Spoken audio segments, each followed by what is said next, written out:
दोस्तों, इस समय दिल्ली विधानसभा का चुनाव है और हर गली और गलियारों में सिर्फ और सिर्फ चुनाव की चर्चा है। दोस्तों, हर पार्टी अपने अपने उम्मीदवारों को मैदान में उतारकर दिल्ली का रण जीतना चाहती है। दोस्तों नमस्कार, आदाब, सत श्री अकाल। मैं पंकज कुमार, चर्चाविद पंकज पर आज मैं ऐसी शख्सियत की बात करने वाला हूं। वह शख्सियत और कोई नहीं, यूपीएससी टीचर्स व मोटिवेशनल स्पीकर्स के नाम से मशहूर अवध ओझा सर की। अवध ओझा सर का जन्म उत्तर प्रदेश का एक जनपद पड़ता है, वह जनपद है गोंडा। गोंडा में 3 जुलाई 1984 को अवध ओझा का जन्म होता है। इनके जो पिता हैं उनका नाम सीता प्रसाद ओझा है। जो सीता प्रसाद ओझा जी एक पोस्ट मास्टर हैं और जो इनकी माता हैं वो एक वकील हैं।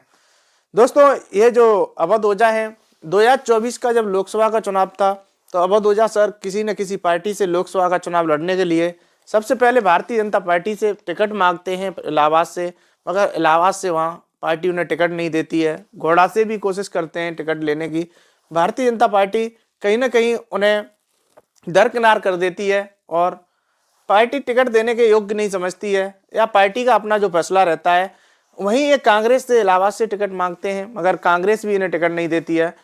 इसी बीच वो जो बहुजन समाज पार्टी होती है वो इन्हें ऑफर करती है और इनसे कहती है कि हमारी जो पार्टी है बहुजन समाज पार्टी, उससे आप फूलपुर से चुनाव लड़ लीजिएगा। जब अवध ओझा जी को ऑफर किया जाता है तो अवध ओझा सर इससे स्पष्ट मना कर देते हैं और वह चुनाव लड़ने के जो उनके चर्चे होते हैं वो अपने आप में अटकलें जो भी होती हैं वहीं विराम खा जाती हैं। विराम इसलिए खा जाती हैं कि जिस पार्टी से वो टिकट मांगना चाहते थे, जिस पार्टी की टिकट पर चुनाव लड़ना चाहते थे, वो दोनों पार्टी उन्हें टिकट नहीं देती हैं। दोस्तों, इनकी यदि नेटवर्क एरिया की यदि बात की जाए लगभग 11 करोड़ इनके पास अभी संपत्ति है।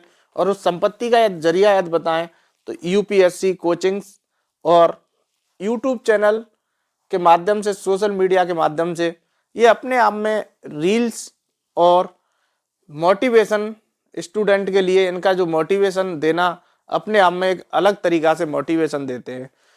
इनका शिक्षा का जो प्रचार प्रसार है अपनी ग्रेजुएशन इलाहाबाद से करते हैं और उसके करने के बाद यह कोचिंग की शुरुआत करते हैं।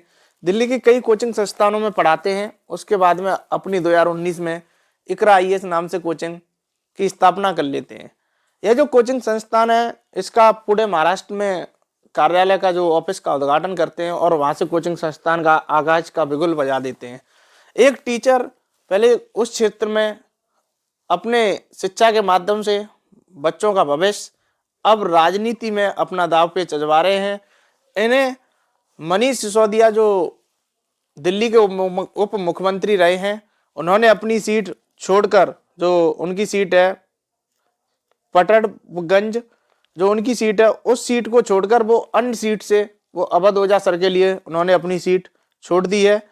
और वहां से अवध ओझा को आज आम आदमी पार्टी की जो दूसरी लिस्ट जारी हुई है उसमें आम आदमी पार्टी ने अपना उम्मीदवार घोषित किया है। इस पर स्टेटमेंट अवध ओझा सर देते हैं। उन्होंने इस पर आम आदमी पार्टी के जो मुखिया हैं अरविंद केजरीवाल और संजय, जो आम आदमी पार्टी के एक तरीका से सांसद भी हैं और प्रचार प्रसार में आप संयोजक भी मान लीजिए, उसके साथ साथ मनीष सिसोदिया जो पूर्व उप मुख्यमंत्री हैं और संघर्ष के साथी अरविंद केजरीवाल जी के माने जाते हैं, तो उन दोनों को कहीं तीनों को धन्यवाद अर्पित किया है टिकट देने के लिए। और मनीष सिसोदिया जी ने अपनी स्वयं की सीट, जिससे वो खुद चुनाव लड़ते थे, खुद विधायक रहते थे, पटपड़गंज वहाँ की जो विधानसभा सीट से अब स्वयं न लड़कर अपने अवध ओझा सर को 2 दिसंबर को पार्टी ज्वाइन कराते हैं और आज उन्हें टिकट दे देते हैं।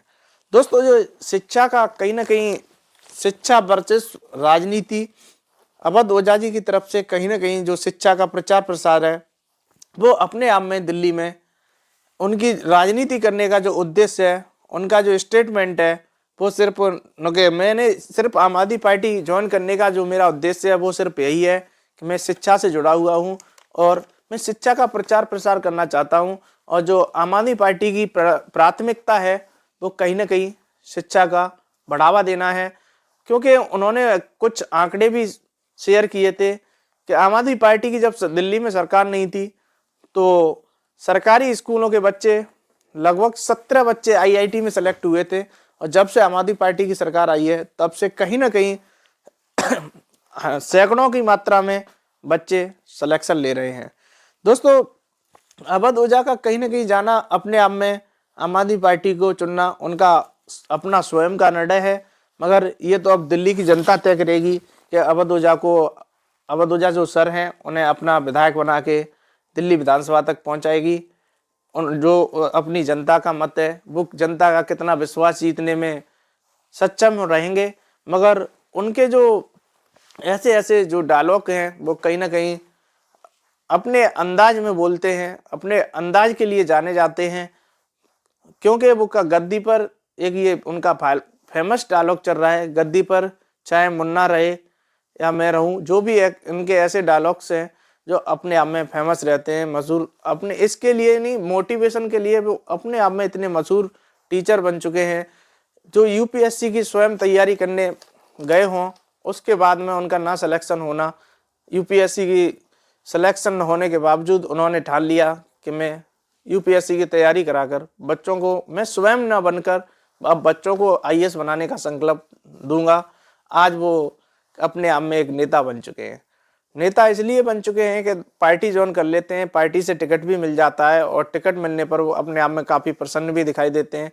दोस्तों, देखते हैं अब ये दिल्ली की जनता किसके साथ अवध ओझा सर को जिता कर भेजेगी, वो दिल्ली की जनता का अपने आप में निर्णय है रहेगा। और यदि आप हमारी वीडियो को लाइक या कमेंट नहीं किए हैं, आप अपनी राय जरूर दें कमेंट करके कि अवध ओझा सरकार राजनीति का जो निर्णय है वो अपने आप में उनका अच्छा फैसला है या गलत फैसला है।